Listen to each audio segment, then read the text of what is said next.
Redis is often the first choice for high-performance applications because it operates primarily in memory.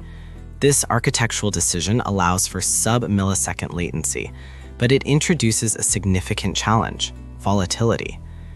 Unlike traditional disk-based databases, if a Redis server loses power or crashes, the data stored in RAM is instantly purged.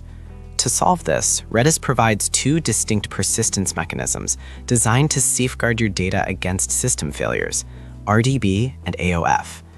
RDB, or Redis Database, takes compact snapshots of your data at specific intervals, while AOF, the append-only file, logs every single write operation as it occurs. Each approach involves a fundamental trade-off between performance, disk space, and data safety. In this guide, we will explore how these mechanisms work under the hood, how they handle a sudden power outage, and how you can configure them to ensure your data survives the unexpected. Let's look at RDB first.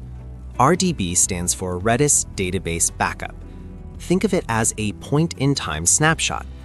Every few minutes, based on your specific configuration, Redis forks a child process to write the entire current dataset to a compact binary file called dump.rdb.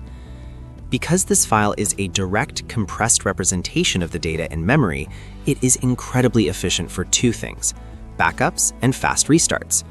If your server crashes, Redis simply loads this single binary file back into RAM and you're back in business. It's clean, it's fast, and it keeps your disk usage low because it only stores the final state of the data, not the history of how it got there. However, this efficiency comes at the cost of potential data loss, which we will examine next. The primary weakness of RDB is the window of vulnerability. Since snapshots happen at intervals, say every 5 minutes, any data written between the last successful snapshot and a system crash is lost forever. If your power fails at minute 4, those last 4 minutes of transactions never made it to the disk. For some applications, like a cache or a session store, this might be perfectly acceptable, but for a primary database, it's often a deal breaker. Additionally, the process of forking the main Redis process to create a snapshot can be resource intensive. On a server with a massive dataset and limited CPU, this fork can cause a momentary hiccup or latency spike in request handling. RDB is the choice for maximum performance and disaster recovery, but not for absolute durability. Alternatively, AOF, or append-only file. Instead of taking a photo of the data, AOF keeps a continuous log of every write operation Redis receives.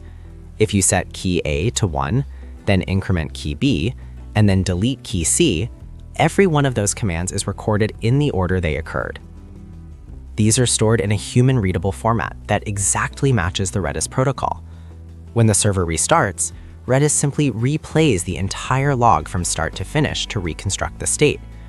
This provides much higher durability.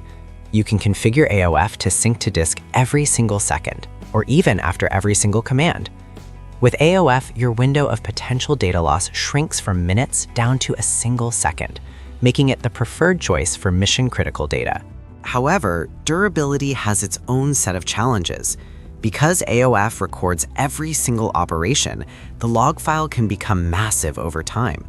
If you update the same key 1,000,000 times, the AOF file will contain 1,000,000 entries, even though only the last value actually matters.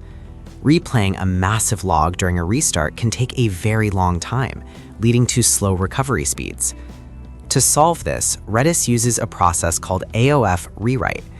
In the background, Redis creates a new version of the AOF file that contains the shortest sequence of commands needed to rebuild the current dataset. It essentially compacts the history.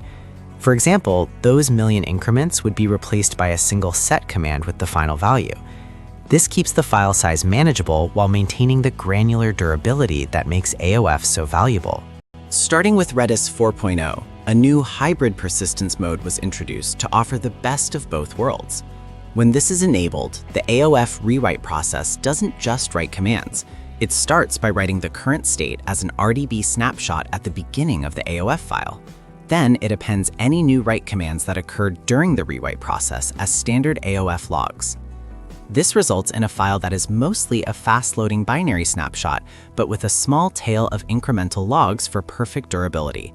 When Redis restarts, it loads the binary part at lightning speed, and then quickly replaces the tiny log at the end.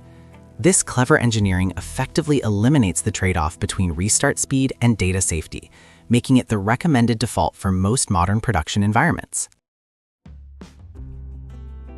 In summary, surviving a power outage in Redis isn't about magic. It's about choosing the right strategy for your data's importance.